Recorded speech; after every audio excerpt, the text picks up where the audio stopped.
When I tell you August has been awesome, it has been freaking awesome. I had a really good reading month. I read quite a few things.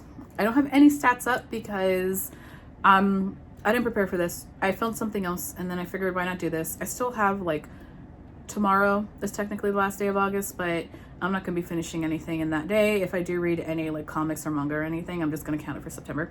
I don't care. So no stats. Here's my Storygraph wrap up. That's about all I got for you. Well, let's just dive into what I read. The first thing I read in August was Moon Called by Patricia Briggs. This is a urban fantasy series, a long-running urban fantasy series called the Mercy Thompson series. I believe a book just came out like this year or last year. And I finally decided to grab this and dig into it because I love a long-running urban fantasy series. And I somehow had never picked this up over the years. This thing is like 20 years old at this point. This is like 2006. And I've been reading urban fantasy for a very long time, and I just never got around to Mercy Thompson. Finally did. And I liked it. I think it's very of its time in terms of some of the ways that things are talked about. I think it's very much urban fantasy tropes. But I liked it. I had some issues with some of the like relationship dynamics, especially. So we have Mercy, who is kind of into, I think, the werewolf who she lives near, and is kind of like the alpha werewolf of the area. But then Mercy is a were-coyote, and she was actually sent off to live with a pack when she was younger. So she grew up in a werewolf pack, even though she's a were-coyote. And there's someone in her pack that she had feelings for when she was a teenager, and he was like 300 years old, maybe 100, but still, he was old. And they don't try to shy away from that, but they also don't really make it that big of a deal, or as big of a deal as it should be. They do like acknowledge it on page, but I was like, oh, okay, we're doing that, but okay. So I think there's going to be some kind of love triangle in the series between that old love interest and the werewolf, and I'm just kind of not here for it, but at the same time, it's just it's a trope. We're going for it. There are werewolves, there's magic, there's all kind of stuff going on. There's a whole lot of every single male character who is a friend of Mercy's, or a mentor to Mercy, or a potential love interest to Mercy, telling her that she's just a little like were-coyote and she's not really powerful, and they need to let her take care of things because she's not that powerful. Blah, blah, blah, blah. She's never fought like this before. Blah, blah, blah, blah. Like, bitch. Let her fight. She's awesome. Mercy's awesome. So anyways, this cover sure is something. Like, we really did wear, oh my god, we really did wear them that low back in the day. Book2's cover is not much better, but I do have Book2 mass market as well. I do kind of want to collect these in mass market. They're so ridiculous. My husband saw this and he was like, why? Like, honestly, why? Anyways, Moon Called, I gave it 3.5 stars. Yeah, that was the first thing I finished. The next thing I read is Hell Followed With Us by Andrew Joseph White. This was a book club pick for my book club that I'm on online. This is a YA post-apocalyptic horror story featuring a trans male main character. The world ended when a religious cult released a virus that killed most people and started turning people into kind of like demonic monsters, and the virus is still floating out there. And Benji, our main character, is actually part of a religious cult, and they've infected Benji in a way where Benji is turning into what the cult believes is like the being that will help finally rid the entire world of all the remaining non-believers. Benji is trans, which does not jive with the cult, obviously, and we join Benji at the start of the book as Benji is escaping that cult and runs into a nearby group of survivors that were all young adults who were at a LGBTQIA center when the world collapsed. So Benji joins them and things go from there. This was, I think I gave this 3.5 stars as well. This is well written, I think. And there's body horror galore. Body horror to the gills. But I think there's some questioning of like why certain characters make certain decisions, especially Benji. and especially some of the other like youth center kids. It's very, I think this is where I have to like remember that I'm not the target audience. I'm not a young adult, far from it. Sometimes I am so far from being this age that I really just don't remember what it was like to be this young and hormonal and confused and emotional and, you know, throw apocalypse on top of it. So that's a big part of it. It's still a really good book. It's a really great book for teens. Body horror aside, like if a teen is super into horror, this is good. I can't really speak to the trans rep specifically, but I appreciate that this author is writing a bunch of trans books. This is the first of, I think he has 3 YA novels that deal with trans characters, all horror. And I think he's coming out with an adult horror novel later this year as well. Worth a try. I don't know that it's going to land for everybody, but I don't regret reading it. And I do have his second book, so I'm going to try that as well. Next, I picked up Dungeon Crawler Carl, and I only have the flap here because my husband went on a trip this weekend and he wanted to read it, so he took the book with him, but he was not going to travel with my little hardcover flap here. I finally grabbed Dungeon Crawler Carl because my in-person book club read it for the August Sci-Fi Book Club. I unfortunately did not end up making it to the book club, but I loved this and I knew I would love it. I knew I would love it. It was just a matter of finally picking it up. I loved it so much that I finished 4 books. 4. I started book 5 last night. So this just works for me. If you don't know, Dungeon Crawler Carl is, I would say, sci-fantasy action adventure. The actual subgenre that this is called lit RPG. Essentially, literature RPG. So essentially, it's books written where the character themselves have gone into the world, or the world around them has turned into something gamified, as if they're playing a game, whether that be a video game, Dungeons and Dragons, kind of that. This kind of mixes both elements of that.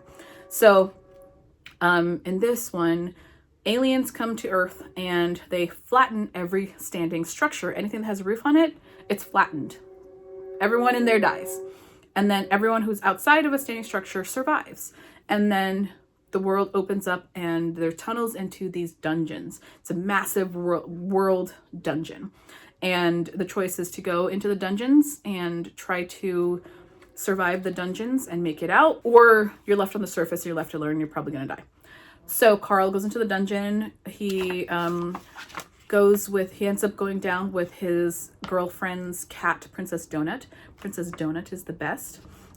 She ends up getting some intelligence and becomes a crawler herself. So they're called crawlers. The people who, it's dungeon crawling. Like that's what you do in D&D. You crawl dungeons. Also in any like other game like that. Essentially, they're just playing this game, but it's real. Like it's literally like they get stats. They get items that enchant them. They get magic. They have to use mana. So like real life, but all of that kind of D&D and video game type of stuff. Literally, you can look at something and it'll tell you, like when you're playing a video game and you look at an item and it pops up like what the item is. You put stuff in your inventory, stuff like that. So it's ridiculous. It's a lot of fun and I really enjoyed it. I read 4 books. So Dungeon Crawler Carl is book 1. Book 2 is Carl's Doomsday Scenario. Book 3 is, I'm blanking. Let me look. Oh, book 3 is the Dungeon Anarchist's Cookbook. Book 4 was The Gate of the Feral Gods. And I am now on book 5, which is The Butcher's Masquerade. So I'm flying through this. I enjoyed it. I gave book 1 5 stars. I gave book 2 4 stars. I gave book 3 3.5 stars. And even though that was a downward trend, it's only because this got 5 just because the novelty of how much fun I had with it.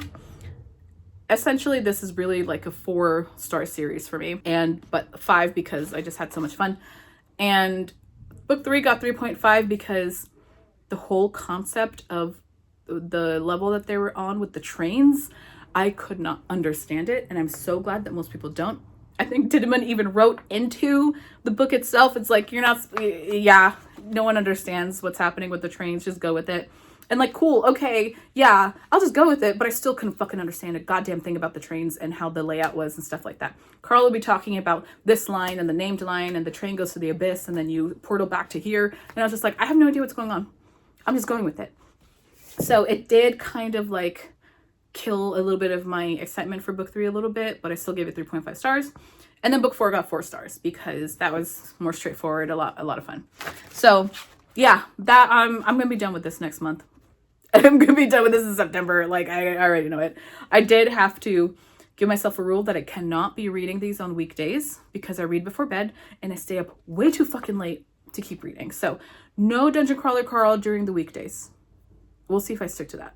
Okay, so I am doing this chronologically. So I did read Dungeon Crawler Carl 1 and 2, and then after that I read Delta V by Daniel Suarez. This is a sci-fi techno thriller kind of thing. Essentially, a little bit into the future. It's focusing a lot on like billionaires who are going into space because space is kind of the next capitalist frontier. And the planet is being ravaged by climate change, so they need to expand into space. We follow characters who join this program to possibly go into space, and to become asteroid miners. But it turns out that the billionaire who came up with this idea already has built the ship and sends them out there. Now, we don't go into space until like 50% of the book. This is very like, when someone says something's like a techno thriller, it's really technical. It is really like deep into the guts, the sciencey guts of what's going on. And usually I like that, but this didn't have strong enough characters for me to latch onto around like the techno part of it. Also, like, our main character is just so good at everything. It just felt really bland. None of the other characters that he becomes friends with, they're kind of okay. None of them are really exciting. It was fine. Then they go into space and stuff happens, and then the surrounding it is like all this stuff about, you know, billionaires going to space, and it was fine. It was 3 stars. I read the whole thing. I did read the whole thing, but like, it wasn't thrilling. I wish it was thrilling, you know? But it was fine. I'm not gonna read. I did get book 2 like from the library, and I read like 10% of it, and I was like, nah, I don't care enough. So that was Delta V. After Delta V, I read another 5-star book, The Inheritance by Ilona Andrews. I love Ilona Andrews. They write exactly for my brain. Everything I've read by them is like 4 to 5-star reads. Kate Daniels series, 5 stars. Hidden Legacy, 5 stars. What's the other one? The other spacey one, I don't remember. 4 stars. I do still have like more Kate Daniels to read, and then like another series that's like Echo Edge something. So I do still have more Ilona Andrews to read. But The Inheritance, they were actually writing and releasing on their blog in regular installments, and this month they put it all together in an ebook and released the ebook. I bought it and then started reading it the next day, and I read it in one day. When I tell you they write for my brain, they do. So in this one, we follow a main character who is like in her 40s, I believe. She has 2 kids, and they live in a world where one day a portal opened up in a city and started spewing monsters out onto Earth. And we are now like maybe 10 years post first portal, and an industry has popped up out of these portals. They discovered that these portals, when they open up, there's some time before the monsters start coming out, because if you go into the portal, there's usually like, you can mine stuff, you can get resources and stuff. So these industries have popped up out of like people go into mine, then you have people defending them, and then eventually there's something at the heart of the portal where when that finally breaks or shuts down, that's when wherever the portal's connecting to sends the monsters out. Humans have come up with this process to, you know, this whole thing. So we follow our main character. Oh, also humans started getting powers after the portals came through. They have no idea where these powers came from. So our main character has a power where she can sense something. She can look at something and just sense what it is, like what it, and then she can also sense like its value to her. If she wants something really bad, it'll glow a certain color. She goes into a portal and something goes horribly wrong, and she gets trapped in the cave system in that portal. And we follow her as she tries to survive, along with a dog, and the dog lives. The dog is great. And then we also follow a character on the outside who is the lead of the guild that she was working with as they try to deal with going in and trying to figure out what happened. This is very like urban fantasy, sci-fi with like alien creatures. Oh, and it has a little tie to the Innkeeper series, which I was so excited for, which is really cute. It was like a really like, it basically Easter egg kind of tied to the Innkeeper series.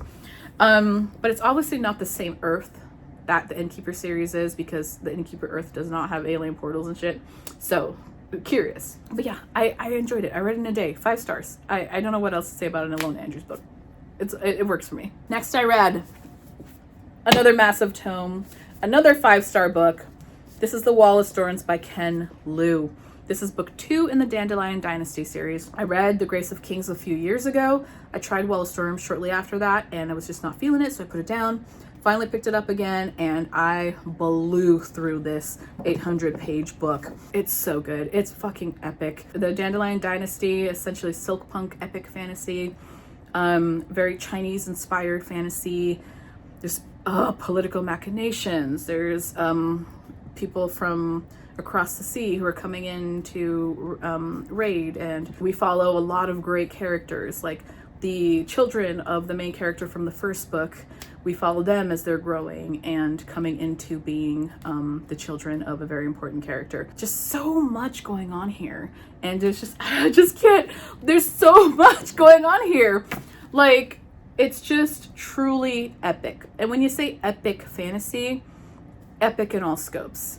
Epic in terms of building up this world from where they are, and, you know, technological advancements, feminist advancements, social advancements, big fights, epic battles, just great character interactions, great character motivations. And even though I know people hate Gia, I was really interested in her this book.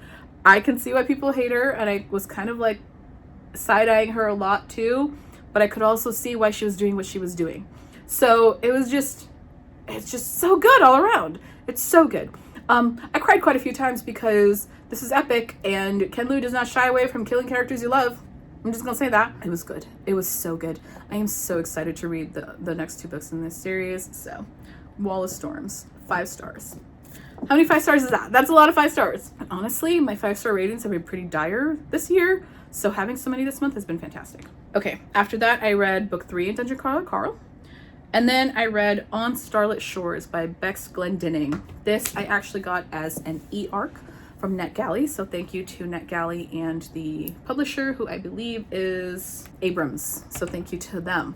So this is essentially a YA graphic novel, contemporary with some magical realism. It's about this character who goes to a seaside town where her grandmother lived until she passed away. And this character grew up there as well, but doesn't have any memories of it really. And she goes to pack up her grandma's house. And as she's there, she starts to learn a lot more about the town, about her grandmother, and about her time growing up there as well. There's some seeds of magical realism in this. There's, you know, magical stuff going on. But it, essentially, at its core, it's really a story about processing grief. I am really emotionally exhausted from reading books about grief, so I tend to stay away from them right now. But this was an arc, so I had to read it, and I'm glad I did. It's really well done. I do think that some of the aspects of the book, like some of the magical aspects and stuff like that, could have been expanded upon a bit more. Like there were some parts where it's like, okay, you have this in here, but like, why? Like, what's the point of including this thing? What's the point of including this character, this tiny little story arc? I think it could have been shored up to be a little stronger, but I still gave it 4 stars. It's a really great graphic novel for its intended audience, which is YA. The art is really good. Like the color work could have been done a little more. It felt a little kind of like washed out, but I don't know if that's because I had an arc. It did say the color was unfinished, so I don't know, that may have been like an arc situation versus the finals and, final color situation, but the art it was decent. If you're curious, if you have a young teen, if you want to check it out from the library, highly recommend it. And then last book I read was book 4 in Dungeon Crawler Carl, The Gate of the Feral Gods, and I gave it 4 stars. That's everything I read in September. And let me go back to that stat about my 5 stars. So I do track all my reads in a spreadsheet, not just on Storygraph. And one of the tabs that I have on this spreadsheet that I use is breaking all my books down by star ratings. This was August, right? Before August, I had 4 5-star reads before August. I had 4 5-star reads before August. I had like almost 10 4.5-star reads, but I had 4 5-star reads in August, before August, okay? 4. That's really bad for me. So then this month I just added 3 5-star reads for a total of 7, which still kind of sucks for the year. But I almost doubled the amount of 5-star reads that I had for the year in this month alone. Dungeon Crawler Carl, The Inheritance, and The Wall of Storms. Great books. Everything else was also really fun. Like all of Dungeon Crawler Carl has been really fun. Everything else I like 4 stars. The lowest I had was 3 stars. So it's been a really good month. I think that's like a 4.1 average rating, which is fantastic. I hope this continues. I know I will still be having a good time because I'm going to finish Dungeon Crawler Carl. That's just going to happen. And I am being a lot more picky about my reads, I think. Stuff that I know I'm going to enjoy, I'm going to get into. So that's everything I read in August. I hope September goes just as well. I'm editing. I forgot to mention that this video, this wrap up, actually has a section where I have my husband talk about what he read in August. He's been reading a lot more recently. We're sharing my Libby and my Libro FM, and he read quite a few things in August and some of the stuff he really liked. So I thought about asking him to talk and have a little section with me. So that's coming next. And yeah, I completely spaced out when doing this. I meant to talk about it when I finished my wrap up. So the rest of this video is going to be me talking to my husband about the books that he read in August. Let me know if you like it, if you like to see him around. I may have him just pop in on my monthly wrap-ups to catch up with him on what he read as well. So let me know if you like it. This is my husband. That's me, I'm husband. This year, because I gave him my Libby login and my Libro FM login, he's been reading a lot more books. So I thought it would be fun for him to have like a little section in this monthly wrap up because he's got some shit to talk about. I went for a long time without reading any books for a long time. So I'm kind of playing catch up here. Okay, so the first one you want to talk about, which we both read. No, I read this in July because I had the e-arc for it. And then I pre-ordered it through the little bookstore, the new bookstore. But then I also used a credit for it on Libro FM so he could listen to it because he listens to everything. So everything here he's listened to. Yeah. I own this book in 3 different ways. So Chuck Tingle. It's too far away. Lucky Day by Chuck Tingle. This one came out in August. This is his brand new book. This is a absurdist horror where we follow a main character who is a statistician, and there's like this big, they call it the low probability event, and I like to call it like Final Destination on steroids.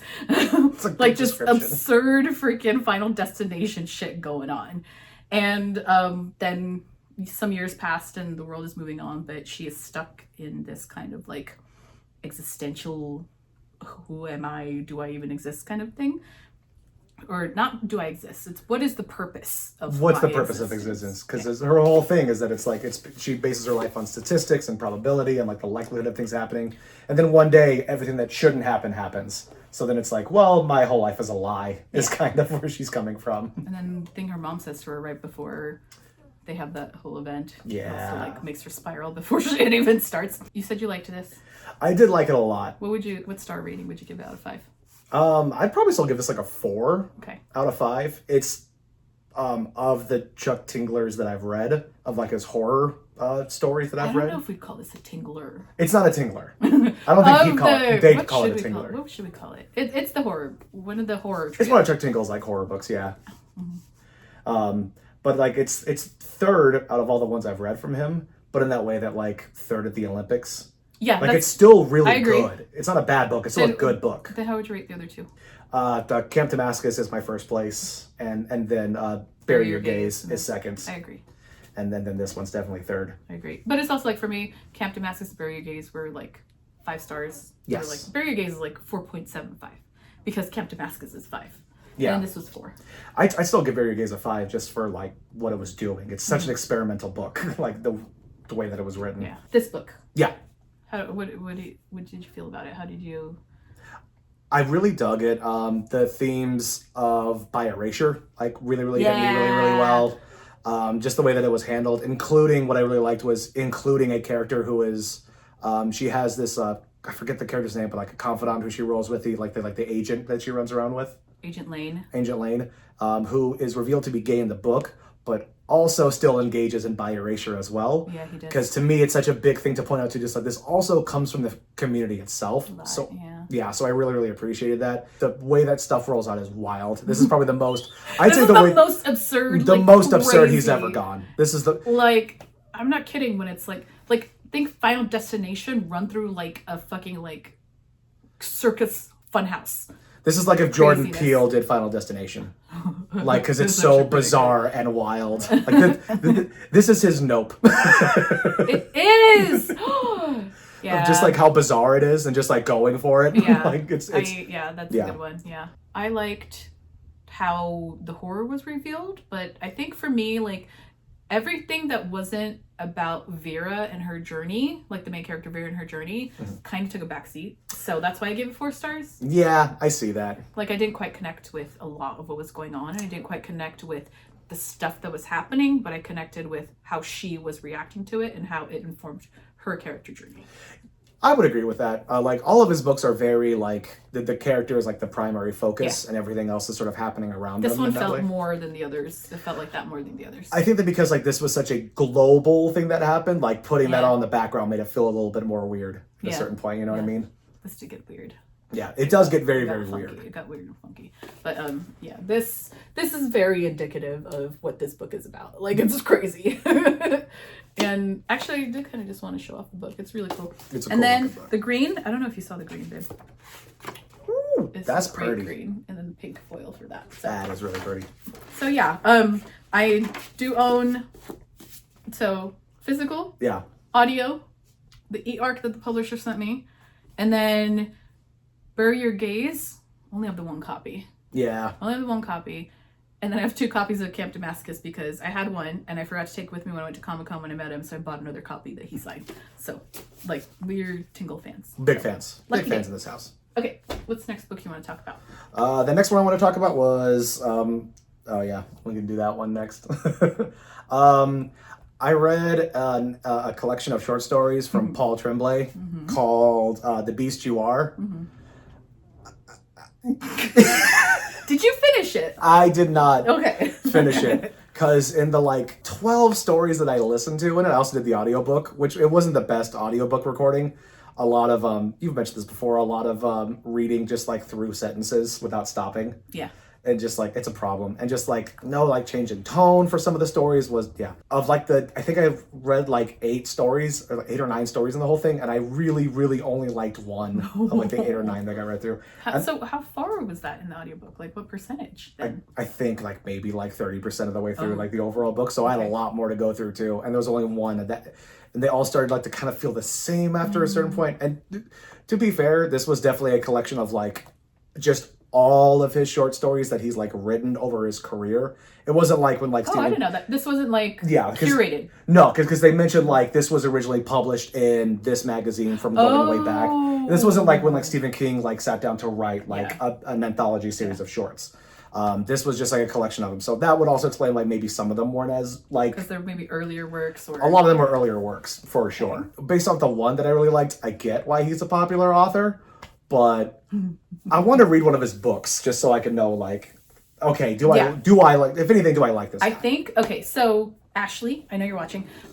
Jordan did mention that he wants to read the Pallbearers Club. Ashley loves that book, and she actually, when we did our video together, that was actually one of the books she suggested, but I didn't end up picking it. Okay. But I think I'm going to buy it because Ashley did suggest in that video and you want to read it. Yes. And I know it has like the like scribblings and stuff. Remember I told you about like the other character because it's written as kind of like a memoir and then this other characters.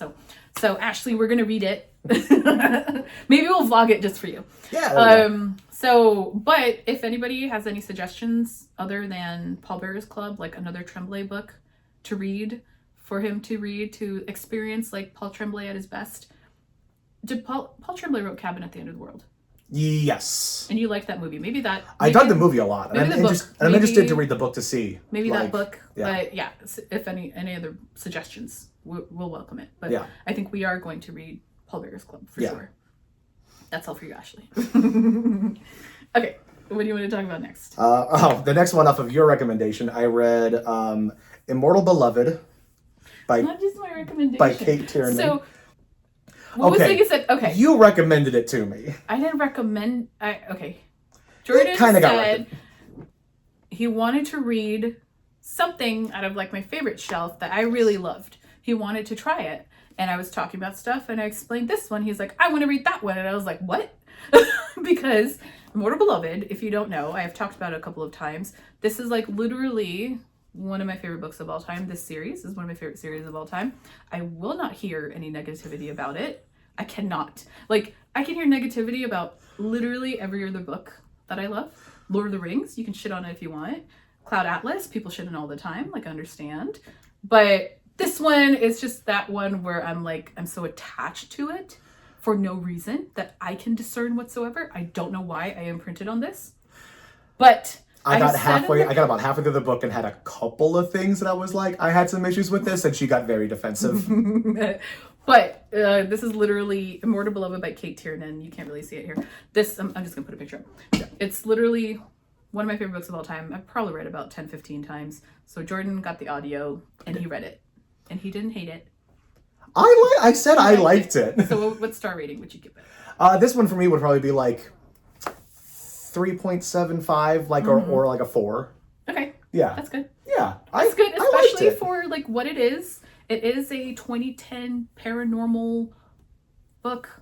Romance up there, but not really hugely, like, I wouldn't call it paranormal romance because capital P, capital R paranormal romance is a very specific thing. Yeah. But this is a paranormal book which has a strong romance. Yeah. But it is very 2010. It was 2010.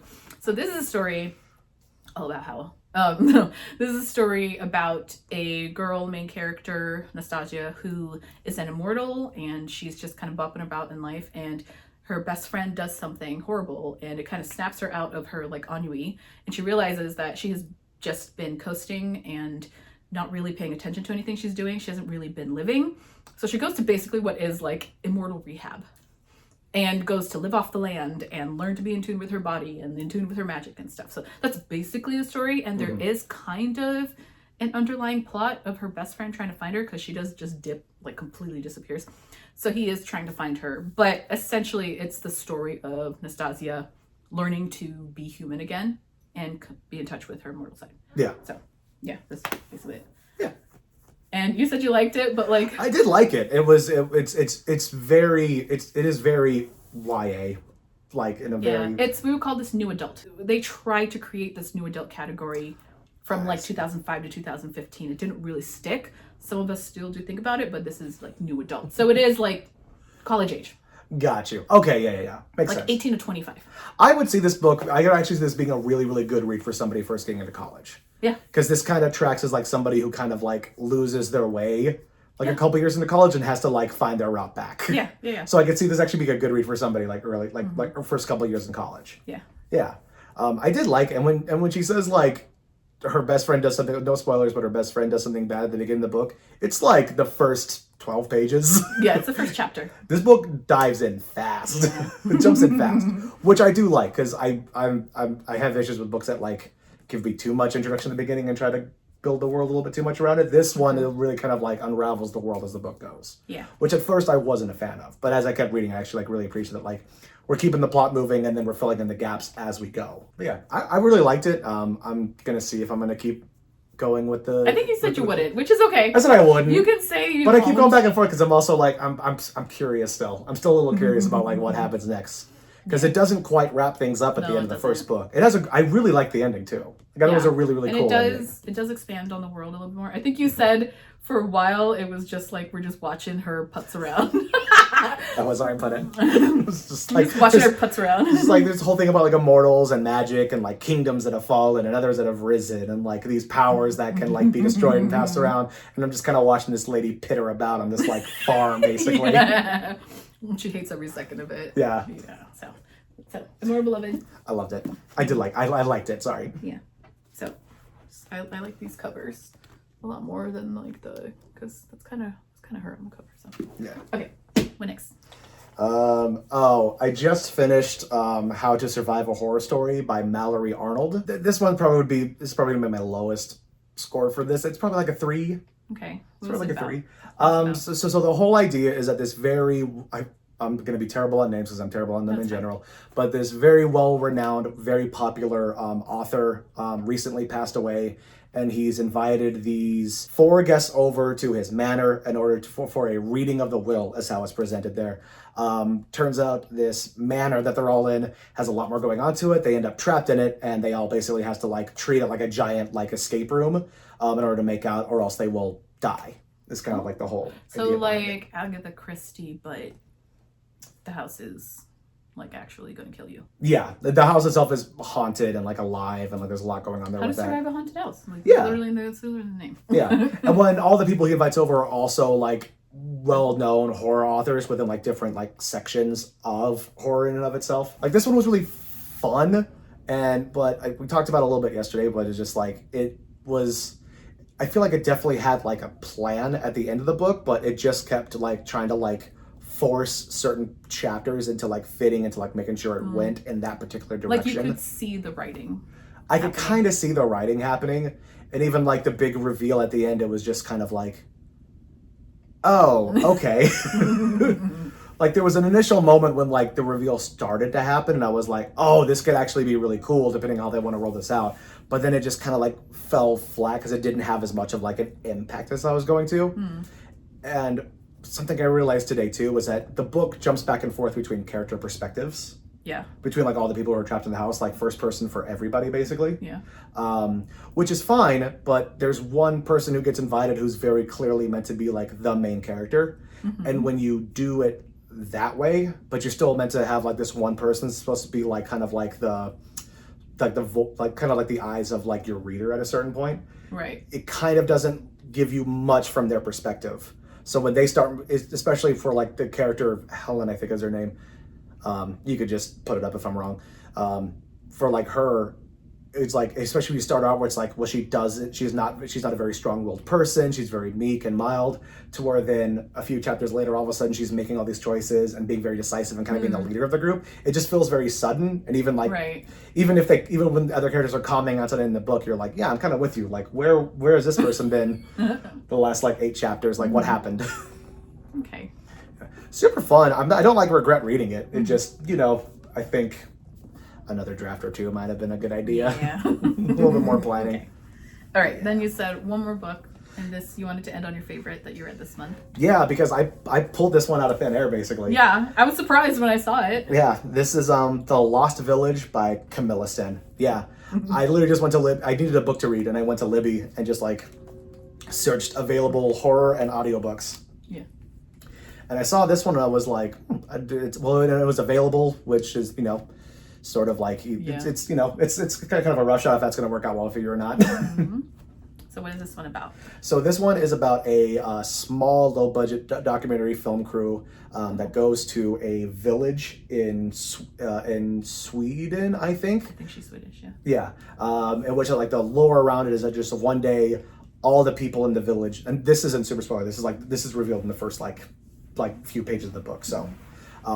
Where everyone in the village just like disappeared one day, except for one person who was found dead, tied to a post in the middle of town. Oh, okay.